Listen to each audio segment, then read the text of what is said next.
wish it wasn't out of line to tell him so. The waiter never seems to get my order right. Seems like I got to complain almost every night.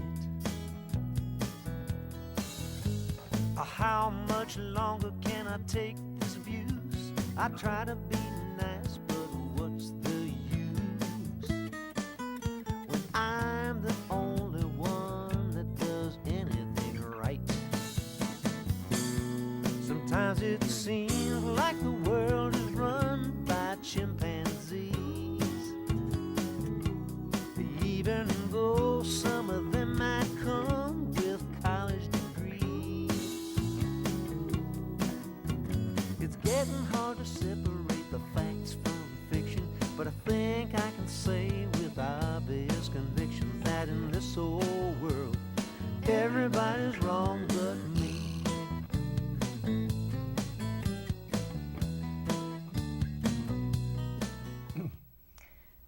Welcome to Uncommon Sense, the show where sense matters more than dollars and truth matters more than political correctness. I'm your host, Charlotte Laws, and today we're going to be discussing whether prostitution should be decriminalized, what to do about the costly California prison system, whether landlords should be required to take pets, and how studies show that we should spend time in the sun because vitamin D is essential for good health. But first, I'd like to introduce my esteemed panelists. We have Mr. Garret Swayne, who is a talented singer-songwriter. Welcome to the show. Thank you. And we have Mr. Charles Parselle, who is a well-respected attorney and a mediator. Welcome to the show. Thank you, Charlotte. And for disclosure purposes, Mr. Parselle is my husband, so if he starts attacking me in the middle of the show, everybody will understand why. Domestic violence will not be tolerated on this like in the movie My Cousin Benny. Right. So I thought we'd go into the first topic, which has to do with prostitution. And recently on the ballot, the last election in November, in San Francisco, they had decriminalization of prostitution was on the ballot. And it did lose by 16% of the vote. But what do you think about this? Do you think that this would be the first major U.S. city to have decriminalized prostitution? They couldn't legalize it because it's against state law.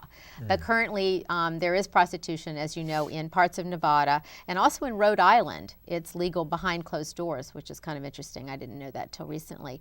So what do you think about, By state law in Rhode Island? Yeah, that's what I read, yeah. Really? Yeah, as long Joe as it's not Lieberman. out on the street. That Joe Lieberman. That surprises you. Well, in England, the Home Secretary is trying to bring in legislation to impose severe sentences on consumers, Johns as they're called, on the grounds that prostitution is very dangerous for the women involved, and there's a great deal of slavery. Yeah, but if it was decriminalized, you would have some kind of unions that they could form. They could protect their health. They could protect themselves. Well, that's my point entirely. So, the British government is going in what I would say is quite the wrong direction. Of course, no one enforced prostitution in slavery, outrageous. But the way they're tackling it is to say, if we catch you buying sexual favors from a prostitute, we're going to send you to jail for a long time. I'm 100% in agreement with you. It should be, decriminalized but regulated, to make it safer. Right. Yeah, they spend about $11 million in San Francisco per year on it, and the cops obviously devote time to that, and they arrest about 1,600 girls. It would be nice to, I kind of basically as a libertarian, my sense is that, if, as long as an act is consensual, and if there's commerce involved, as long as no one is being compelled to do it, as long as the parties are doing it of their own free volition, I do think that the exploitation of women or prostitutes should continue to be illegal. Enslavement should be definitely against that. And I think, if you're running for office, I would recommend that you take that position as well, being against slavery. Well, that was one of the reasons why they didn't want to, the people that were against decriminalizing, is they were worried that it was going to be harder to catch sex trafficking, and they thought that San Francisco would be a magnet for prostitution, because if you didn't have it everywhere throughout the country, you're just going to have one city here and there. Those are going to become magnets. These were some of the comments against, why they didn't want this to pass. Well, that's clearly the situation, but the argument against is that Argument against the argument. is that you'd have to then decriminalize and regulate it across the entire world before anything could happen. I understand if San that. Francisco wants to take the first step, Right. then it's taking it. But It didn't pass. It didn't pass. didn't so. pass. No, I'm but surprised because I would have thought it would have. Yeah. Passed. But it's yes, it's a transaction. You can't suppress it really. Right. But what one would want to do is take the risk out of it and make some money out of it. I mean, Some tax money. Yeah, and tax money. Tax money, I agree. To make it safe for Right. the women involved, mostly Well, they women, tax to file their gambling. tax returns. They Yeah. tax all forms of vice except that. Well, they don't. I mean, Well, prostitutes usually don't end up with more than 6 months in prison, but this would bring us to our next topic, which has to do with prisons. Did you want to say anything else on prostitution? Only that I believe that the IRS, if you file your taxes, the IRS will take the money and not really worry about the mode of employment. But I suppose because it's so much underground now, they reckon the girls involved, the ladies involved, reckon they're not going to bother to file their taxes either. Mm-hmm. Well, the fair tax is a whole Yeah. is a whole topic Yeah. that I go into. I know, doing we've away talked with about that income tax, before, so. yeah. Well, in prisons, California has the highest prison population, the highest costs. In fact, they have increased 50% in the last decade.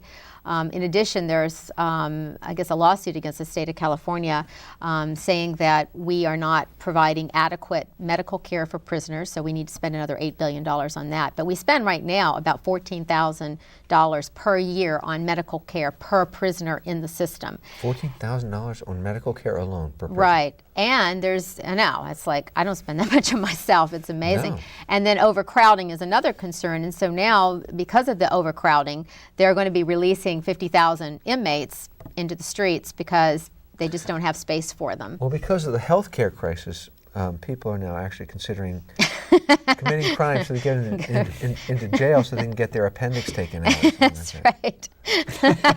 That's good. I like that. There you go. Well, Just kidding about that, but I mean, it's. So they're going to be letting out, the low-level drug, possession people, and I don't know, but low-level drug crimes is who they're mostly going to be letting out of the prisons, right? And well, I think it's a subject on which one needs to know a good deal before attempting to pontificate. But that's never prevented you in the past. Has it? Because obviously, on the one hand, society sends jail is a recognised form of punishment, always has been, and therefore so you can't say.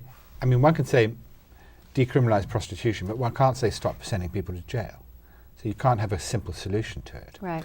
But what we get that's so alarming is, if it's accurate, that every prisoner gets $14,000 worth of health care a year, stunning amount, far more than you get or I get, I'm sure Garret gets. So why is it so expensive, and why is such a high percent of the population in prison? Why is it so expensive? Why now do they have to let out 50,000 people? If that many people are in jail right now, what's the pressure that says we must let 50,000 out? Why not 30,000? Why not? Because there is the overcrowding, and I guess the experts, whoever they may be, has said that you've got too many people, and this is how many you have to let out to be in compliance I think that's because the federal court the federal law. The federal government has come down. Right, and said, exactly. Well, the federal judicial. But I mean, I think that it's, illegals are a big part of the problem, because 50% of the prisons in California are filled with illegals, and that's only 17% in the rest of the country. Well, this raises a question that I've often wondered about, which is, who gets to decide what cruel and unusual punishment is? Oh my gosh, Well, I will answer that. It's the Supreme Court of the United States, because it's a constitutional question. Right. Has it been decided? That, oh my gosh, if you have four prisoners in a cell, that's overcrowding. 3 is okay, Well, I mean, the Supreme Court looks at this on a case-by-case basis as to what, in any given circumstance, may be regarded as cruel and unusual. But this is a systemic problem. You say it's because of illegal immigrants. Other people have told me. I think that's a big cause, and I read articles, and I don't see that as ever being cited as a major reason for this. And I actually think it is one of the major reasons that we have things like Special Order 40. We don't really enforce. Stupid. We don't enforce the immigration laws. Well, some other people have told me that it's because huge numbers of people are in jail for minor drug offences. I think that's also the case. I don't honestly know the answers, and I certainly don't know the solution. But isn't that more than is spent annually on a child's schooling? What the health care? Yeah, public schools about 10. They spend 10,000, 11,000 per student. Yeah, per student. But are you saying it's just the health care, or is it just the total cost of housing a prisoner?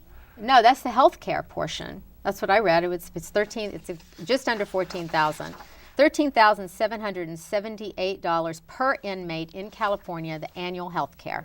Wow. It's a lot of money. So, all right, well, I'll move on to homelessness, unless you have something else you want to say about prisons. Well, what I want to say is that people who commit, we're not talking about people who commit, drug crimes, or they're caught with, if they're drug users, that they shouldn't be viewed as criminals, and the whole drug laws are all screwed up. But we're talking about violent criminals who've committed heinous acts. I don't care if they sleep without air conditioning, or if they're 6 in a cell. Prison should be about punishment. See, I always thought for the most heinous offenders, I would just drop them on an island, and I would just watch the island and let them set up their own little society, much like Australia was set up a long time ago. I just think it would save the taxpayers money. And I've been told by attorneys and judges that would be cruel and unusual punishment. I know. My point is the definition of cruel and unusual punishment is out of whack. If somebody skins somebody alive, out of glee or pleasure, there's a part of me that thinks, if we just set it up that the definition of cruel and unusual punishment is something beyond that which you yourself perpetrated, then that's something I can live with. But if you've perpetrated the skinning of someone alive, I don't see why, if it's proven, and if you're skinned alive, that would probably discourage a lot of live skinnings. We have a lot of problems with live skinnings these days. What I'm saying, people perpetrate all kinds of crimes because they're thinking, oh, what's the worst that can happen to me? I have to go to jail, and I get 3 square meals a day, don't have to work for it, and I get my medical care, So this is an eye for an eye, tooth for the tooth. Yeah, I don't agree with that, and I don't think it's a deterrent I'm not even going to argue a 5,000-year-old prescription. Well, eye for an eye, tooth for tooth is not, you accidentally knock my eye out, we take your eyes. It's like if you deliberately take my eye out, it's sort of nothing personal, but you've done something so bad, so heinous, that your eye's going to have to be taken out, and it's nothing personal, just to discourage people from, allowing their passions to come. It's not an accidental thing. Gandhi was wrong when he said eye for an eye, tooth for tooth leaves everybody blind. It's not true. It only leaves the people blind who've deliberately knocked out someone else's eye. Do you think these gougings then and skinnings should be, and rapings, I suppose, should be broadcast on TV, Garret? No. No, it should be private rent. So I don't know. Maybe so. Someone's going to have a job. Someone's going to have a job. I'm going to apply for a job as an eye gouger. Should a rapist be raped in return for their acts? No, but they should have their will. But the crime of rape is not so much about sex as it is about just subjugating, just completely taking someone of their will. Do you support torture? Well, he just said he did. Only for those who torture. Only for those who torture. If those who torture should, maybe, I don't know. I haven't thought this out entirely, but it doesn't seem that unjust. It doesn't seem that unjust to torture someone who was tortured. Anyway. Well, anyway, homelessness. Apparently, I believe in torturing the homeless. Well, apparently the homeless problem is getting more severe, and not only because they're not tortured. They're not tortured. you could apply as a torturer. That would be. No, I wouldn't want the job. Because I wouldn't do it, but you would obviously. But there are 700,000 to We 2 could have million. homeless people doing torture. They're looking for jobs.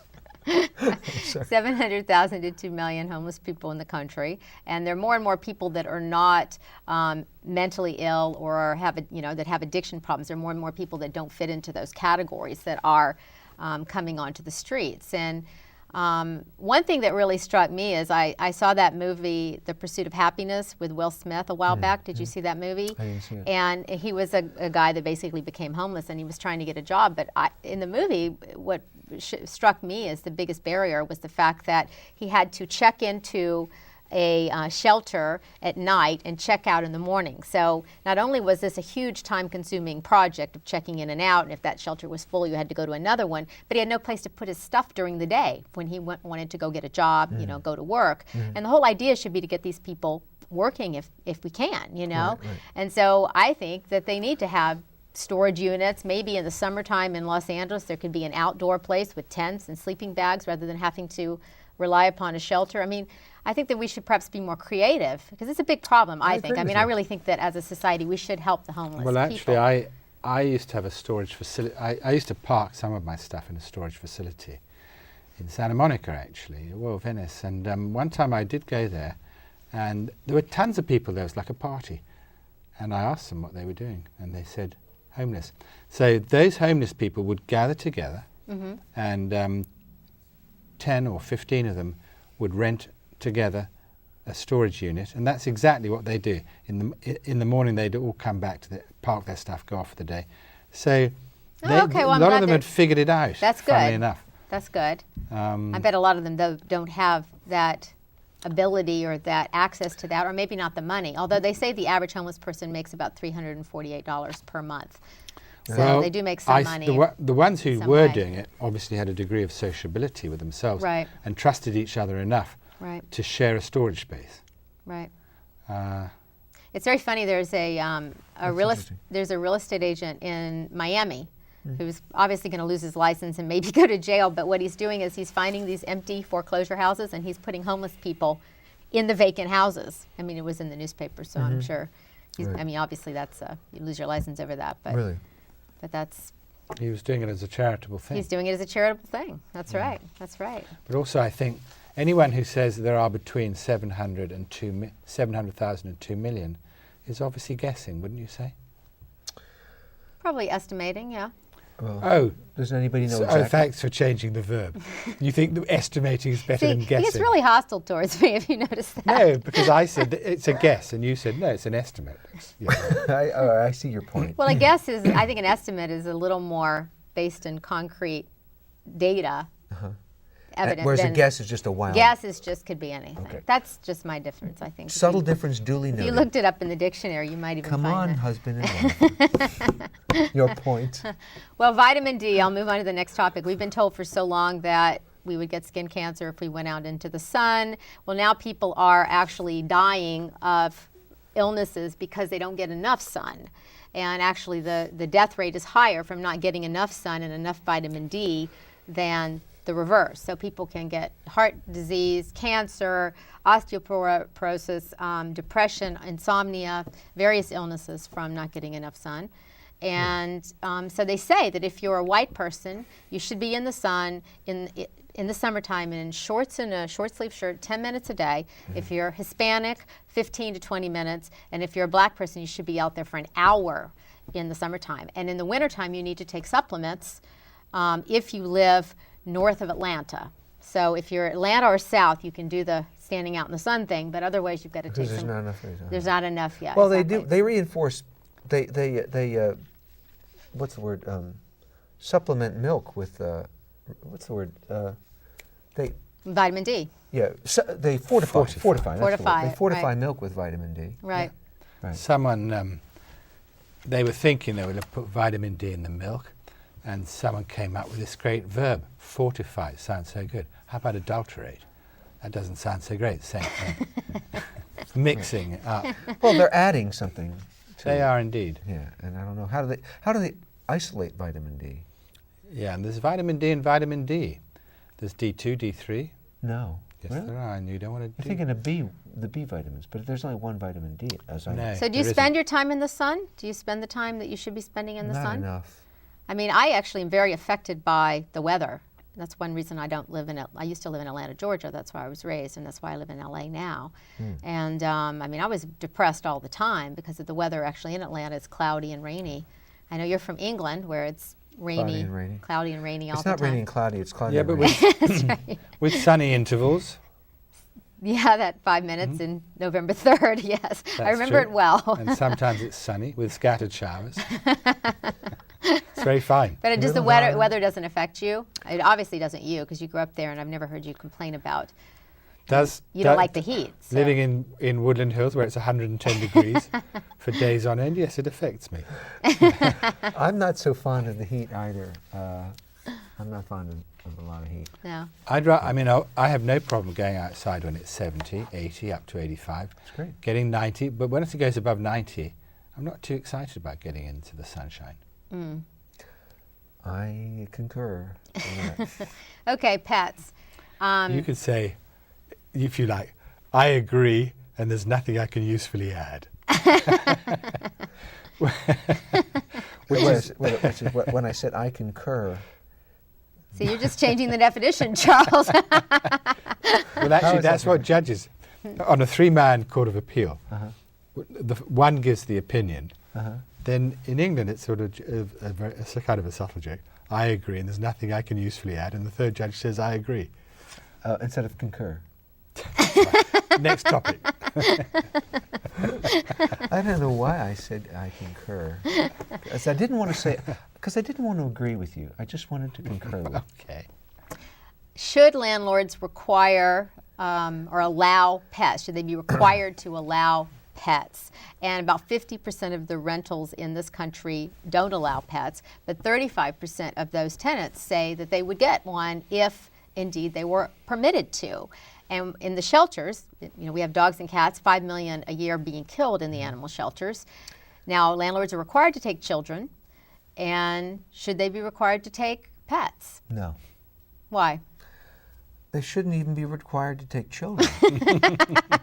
I mean, It's discrimination. Why? I mean, Should it's they their not be allowed to property. take women? Should they not be allowed to take No. I mean, elderly people? Because Why should they not be allowed to take children if they are required to take the elderly or certain sex well, or race? because What women about have two-headed people? Or people who No, always no, no, have no. Well, one arm here's in the the answer air? to that. Women have control of their faculties. Older people, for the most part, have control of their faculties. Children do not necessarily. Well, you're not renting just to the child. There's obviously a supervisor there. Right. But children, like you might decide, every time I rent to You children. can't sign the lease. That's why I can't rent to. You're not suggesting, she's not suggesting, Garret, that someone would have to rent a house, say, to a gerbil who applied. Because a lot of them have terrible credit. They do. I figured most animals could not get the loan anyway. But children, they can take a crayon and mark on walls, and someone who's had bad experiences renting to families with children should say, this is my property. I don't want to have to paint the walls again. And Well, landlords Yeah, well, have ways of making them pay right. by putting I it don't in the know. lease, right? I don't know. I don't like redecoration I mean, clause. the last Well, people I most of had, them don't. the It's last very people I had, unusual to see. their cats urinated everywhere, and I could never get the smell out again. I don't want my new apartments to have urinate. I mean, it should be Well, the owning property should. The average confer some- damage, if an animal does damage, the average is $430, and that usually is covered by security deposit. But actually, it's to landlords' advantage to take. I think they should take pets. I think they should be required to take I pets. take pets, And I take exactly, pets. and I take pets Right. too. And I have 3 rental houses. but I shouldn't be compelled to. But I think they should be compelled to because there's so many of them that are not doing it, Well, and you there's are so just- many animals that are dying Well, you because. are just mean. No, I'm nice. I'm nice to those animals. Nice to the animals, but you're mean to the landlords. And also, they get a higher rent from somebody who brings an animal. The average stay is much longer. It's like 48 months as opposed to 16 well, these months. are all the reasons why. There are lots of reasons why, you ought it's to their advantage. Why But I you also, ought to But that's not a reason why they. But you know what? Have to. They could be. They already are sort of required in a sneaky way, but just nobody knows it because there's like a disability, a law regarding disability. And if you can get like a doctor's note saying that I have to have that animal, it's a comfort animal, or it makes me not sick in some way that animal helps you, they have to take the animal anyway. It's just that nobody knows this. So if you move into a place and your landlord says no pets, and you get your doctor to say, oh, she needs the animal for X reason, Y reason, whatever the medical reason is, the landlord has to let you keep the animal anyway. Everywhere? Or is that only in California? No, that's throughout the country. This Yeah. is a very vexing subject, isn't it? It's a question of how much you want to socialise the housings industry. Right. And also, a lot of people, maybe there are lots of apartment buildings where the people rent because other people can't have animals, that they don't want to see dogs in the corridors, that kind of thing, and you in the yards and gardens. So, delicate question, really, Charlotte. Right. Well, I'm going Can to we have ask a you. simpler question? Can we have a simpler? I'm going to ask you a topic? very simple question. Is the world a more dangerous place than it was a year or two ago? We have, recently we have a man, an Yes. Iraqi journalist, throwing shoes at President Bush, and we Oh, have, thank God he didn't hit him. Oh. and we have apparently the Middle East is extremely, excited over this man, and it's turned him into a hero of sorts. Oh, that guy. We yeah. have Putin, who is, becoming more and more authoritarian, in Russia, and trying to Yes. impose this on all the countries that surround Russia. And we have great economic problems throughout the world, not just in this country. So, The world is do you- definitely a more dangerous place. and do you think this is because of George Bush, or do you think it's just happened this way? Well, it's not because of him, but let's say he could have done things that would have diffused it, but he didn't do them. Mm-hmm. I don't blame George Bush for that, but had he been a really imaginative leader, he could have done things to diffuse it. So, I'm not going to answer this question, Charlotte. Of course you are. No, well, if you'd said, is the world warmer than it was a year ago, I suppose conceivably there'd be some kind of measurement. But as to say for dangerous, it's Who subjective. I mean, your Yeah, but opinion. That's what we're asking. Well, we also have the Yeah, but it's a- Mumbai attacks, and we have, in Paris there was a department store where they found bombs. I mean, I know this has gone on in the past also, but it does seem I like don't it think you could can be possibly, you can't increased. possibly tell from one year to the next, because it's too anecdotal and incidental. Okay, from this year till 10 years ago then. Is this like the average? This is an attention span we're talking about. How about 100 years ago? Then you could possibly make some kind of a comparison. So if we go back to 1908, Okay, I'm sorry. We have to wrap it up we now. have to. Pity. Well, I wanted you to wanna answer more quickly. Give your But thank you opinion. so much for joining Pleasure. us. Pleasure. It's always a And I pleasure. hope we brought some uncommon sense into your life. As you putter through your day, remember, everybody's wrong but me and him and him. See you next time. Me. Even though some of them might come with college degrees, it's getting hard to separate the facts from fiction. But I think I can say with obvious conviction that in this old world, everybody's wrong but me. Everybody's wrong to disagree with me. That really chaps my eye. I thought it all through so very carefully. There's no point even considering the other side.